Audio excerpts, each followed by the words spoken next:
Olá pessoal, hoje nós vamos falar um pouco sobre recursos humanos e gestão responsável.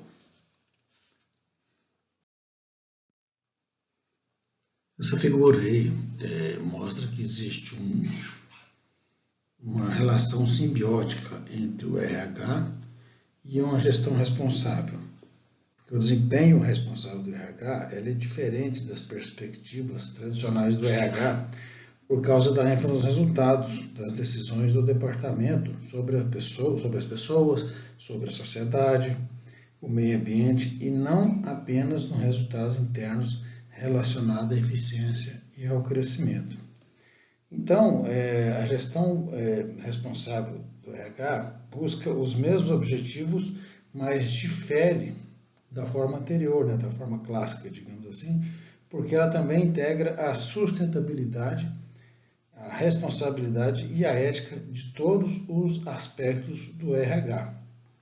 O resultado buscado é que o RH demonstre visivelmente como funcionários ajudam a otimizar o tripé da sustentabilidade, que nós já vimos algumas aulas atrás, e criar valor para os stakeholders e a tomar as decisões moralmente corretas. Então, isso aí se dá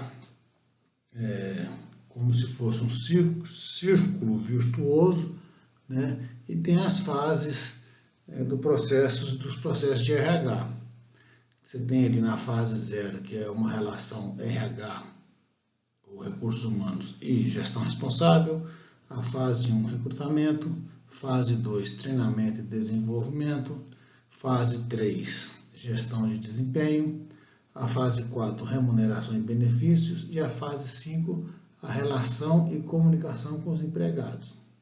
Nós vamos ver brevemente cada um dessas fases aí. Então, essa condução responsável de GRH exige que os gestores de RH pensem sobre os efeitos mais amplos de suas estratégias nas comunidades locais, como, por exemplo, as políticas de contratação, a abordagem da diversidade e inclusão, níveis de remuneração, redução de pessoal e outros podem ter consequências locais significativas e devem ser considerados no processo decisório de GRH. Além disso, a GRH tem a oportunidade de engajar funcionários por meio de medidas que os conectem com os objetivos da empresa e também lhes sejam benéficas de maneira direta. Então, assim, a gente pode definir que a simbiose RH e gestão responsável refere-se à relação de apoio mútuo na qual a gestão responsável precisa do engajamento dos funcionários nos negócios responsáveis e os recursos humanos, por sua vez, beneficiam-se das atividades de gestão responsável com stakeholders. Então, naquela figurinha lá, a gente vê no centro dela a fase 0, que é a relação interdependente entre RH e gestão responsável. E os empreendimentos e a gestão responsável estão mudando de maneira com que os negócios desenvolvem suas estratégias, que tomam decisões, executam processos, relacionam-se com os funcionários, grupos de pressão externos e comunidades, e como eles respondem às diversas expectativas desses grupos nessa área de negócios de grande rapidez e transparência. Ou seja, o papel-chave do RH nesse contexto é trabalhar em parceria com os líderes de negócios para inserir uma cultura e uma prática de gestão e negócios responsáveis, porque, em última instância, o desempenho do negócio é tão bom quanto a decisão de pessoas responsáveis que eles tomam. Então, essa relação, o RH, ele tem que atuar como guardião da cultura corporativa. O papel do RH em criar uma mentalidade de responsabilidade civil corporativa em qualquer negócio é crucial. E a gestão responsável do RH tem uma responsabilidade de ser proativa na condução do estabelecimento de uma cultura de negócios responsáveis dentro de qualquer negócio, transformando a gestão do RH em RH responsável, quer dizer, abandona um pouco aquele estilão clássico do RH e passa a ser de fato um RH voltado para uma gestão responsável. Então, a gente pode fazer uma breve definição de recursos humanos, que é a função que lida com a gestão de pessoas empregadas em uma empresa. E o GRH responsável inclui a responsabilidade de lidar com as contribuições dos funcionários, stakeholders, e RH para o desempenho de negócios responsáveis, com a responsabilidade perante o tripé da sustentabilidade, o valor para o stakeholder e a excelência moral. Na fase 1, que é a fase de recrutamento, a gente verifica que uma das funções básicas do GRH é desenvolver e administrar o processo de recrutamento, seleção e contratação de empregados que tenham a habilidade necessária para executar as funções que se pretende, que a empresa precisa. E com orientação e treinamento adequado, bem como as atitudes que vão possibilitar a esses novos funcionários obter sucesso e apoiar a cultura da empresa. O processo de contratação é um processo sem fim para as organizações de grande porte. Ou seja, os anúncios de emprego são constantemente processados e divulgados pelo Departamento de Recursos Humanos.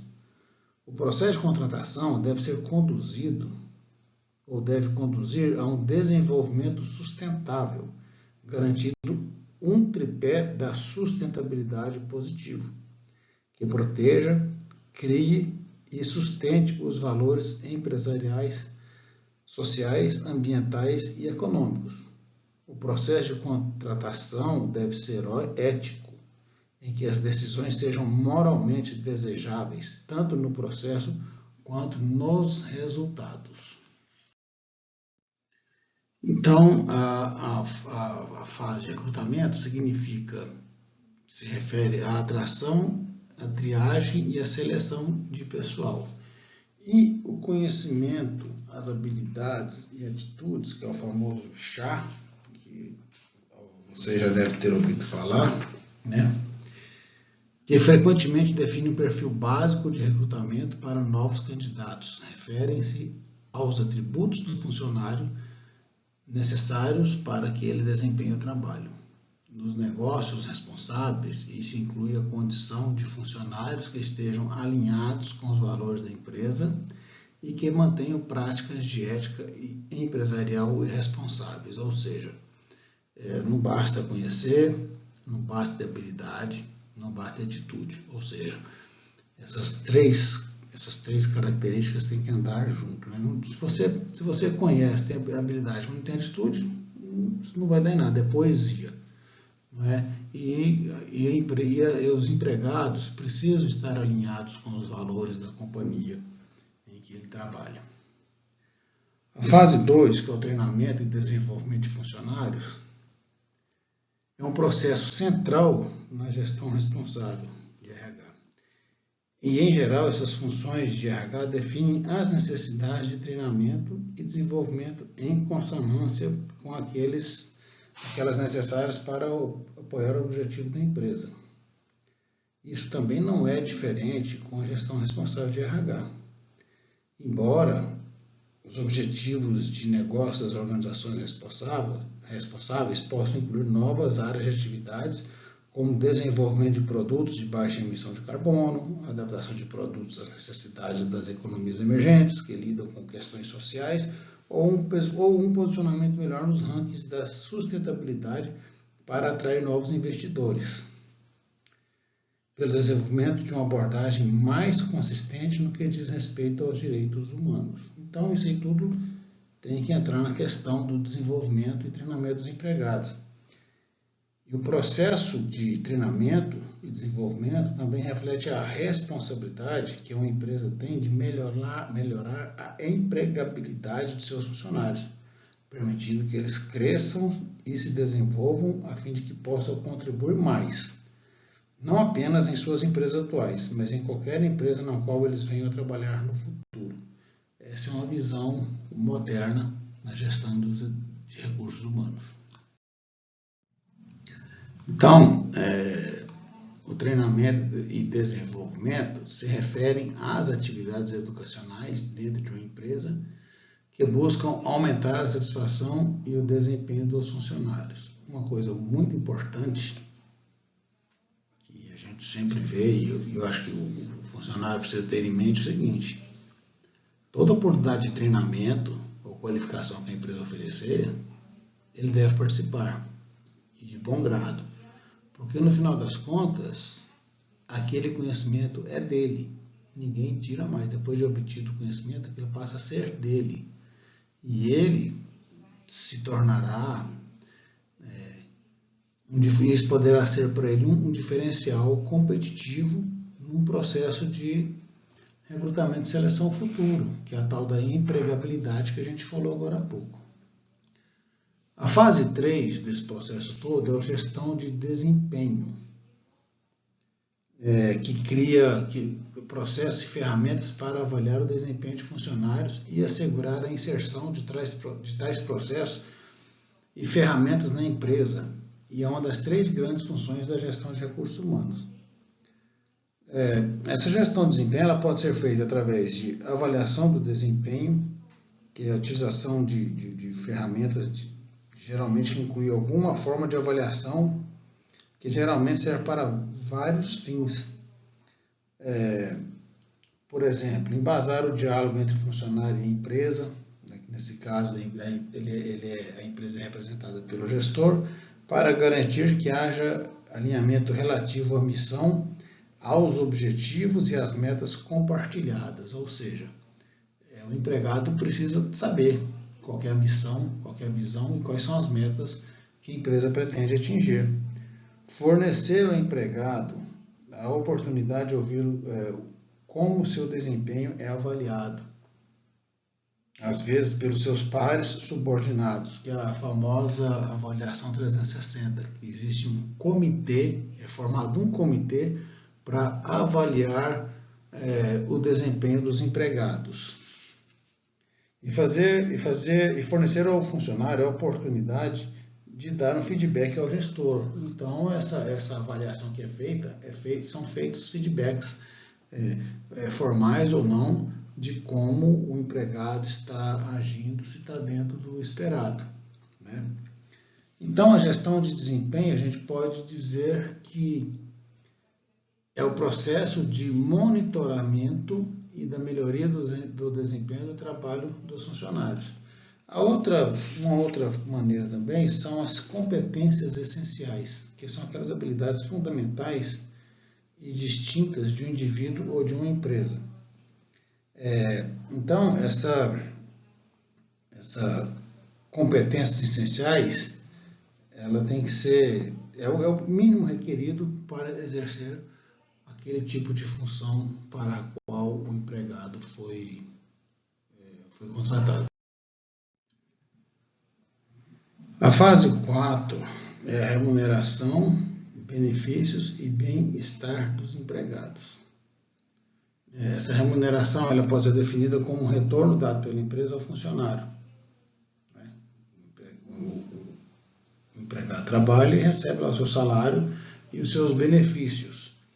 A remuneração ela pode ser financeira, tanto financeira, ou pode ser uma remuneração não financeira.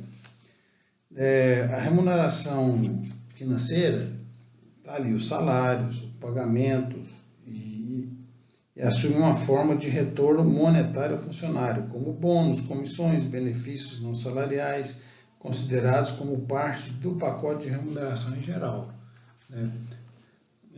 Pode ser, por exemplo, plano de saúde, afastamento médico, férias e auxílio educação para os filhos dos funcionários, etc.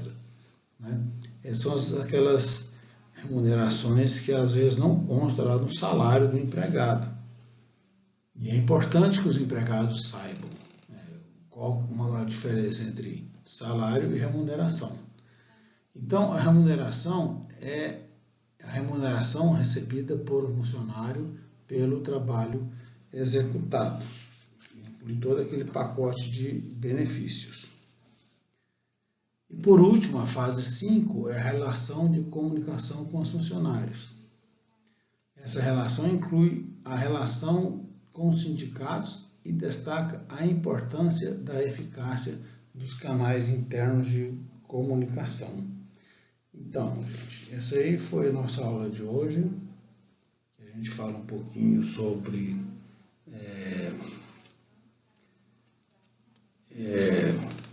essa questão do RH e a gestão responsável dos recursos humanos. Eu espero que vocês tenham gostado.